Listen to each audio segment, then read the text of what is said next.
নমস্কার বন্ধুরা, আজকে আমাদের যে মূল বিষয় সেটা হচ্ছে ভারতীয় দর্শনের শ্রেণীবিভাগ। ভারতীয় দর্শন দুটো মূল ভাগে ভাগ করা হয়, একটা আস্তিক দর্শন আর একটা হচ্ছে যে নাস্তিক দর্শন। আস্তিক দর্শন বলতে কি বোঝায়? আস্তিক দর্শন মানে হচ্ছে বেদের উপরে বিশ্বাসী যে দর্শন তাকে বলা হয় আস্তিক দর্শন। এবং নাস্তিক দর্শন বলতে কি বোঝায়? নাস্তিক দর্শন মানে হচ্ছে যারা বেদের প্রমাণকে স্বীকার করে না, তাদেরকে বলা হয় নাস্তিক সম্প্রদায়। এই আস্তিক দর্শন সম্প্রদায়ের বেদ নির্ভর দর্শন, এটাকে আস্তিক দর্শনকে কি বলা হয়? বেদে বিশ্বাসী দর্শন। আর নাস্তিক দর্শন যে সম্প্রদায় রয়েছে তাকে বলা হয় বেদ অবিশ্বাসী,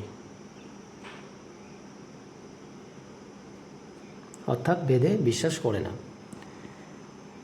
একটা প্রচলিত অর্থে আস্তিক নাস্তিক কথাটা আমরা অন্য অর্থে জানি, কিন্তু ভারতীয় দর্শনের ক্ষেত্রে যখন আস্তিক এবং নাস্তিক কথাটা আমরা ব্যবহার করব, তখন আস্তিক মানে বেদে বিশ্বাসী, বেদকে প্রমাণ হিসাবে স্বীকার করে নেয়, আর নাস্তিক মানে হচ্ছে বেদকে প্রমাণ হিসাবে স্বীকার করে না, বেদে অবিশ্বাসী।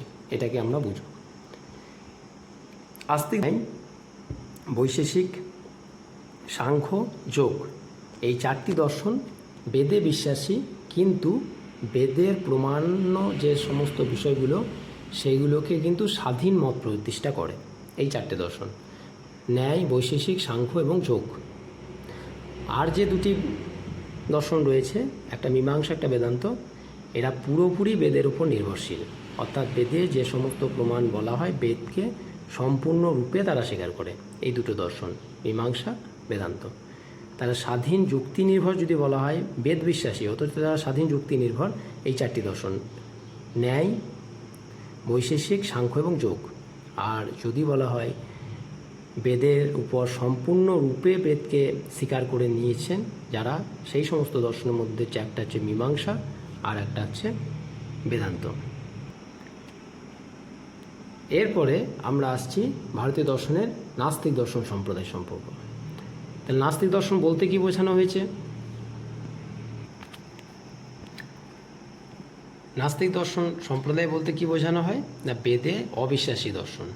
এবং এই নাস্তিক দর্শন সম্প্রদায়কে তিনটে ভাগে ভাগ করা হয়, চারবাক, বৌদ্ধ এবং জৈন। এই চারবাক দর্শনকে বলা হয় চরম নাস্তিক দর্শন, কিন্তু বৌদ্ধ এবং জৈন দর্শনকেও নাস্তিক দর্শনই বলা হয়, তারাও বেদ বিশ্বাস করে না। তো এই গেল ভারতীয় দর্শনের মূল শ্রেণীবিভাগ, অর্থাৎ আস্তিক দর্শন সম্প্রদায়, নাস্তিক দর্শন সম্প্রদায়। এবার নাস্তিক দর্শন সম্প্রদায়ের আবার তিনটে ভাগ, আর ভারতীয় দর্শনের ষট দর্শন বলা হয়। এখানে 6টা দর্শন রয়েছে পরপর আস্তিক দর্শন সম্প্রদায়।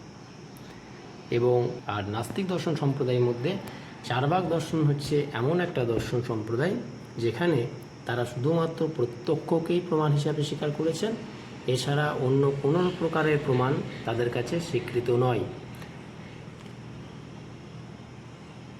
এবং বৌদ্ধ, জৈন এরাও কিন্তু নাস্তিক দর্শন সম্প্রদায়ের মধ্যেই পড়ে। এবার প্রত্যেকটি দর্শন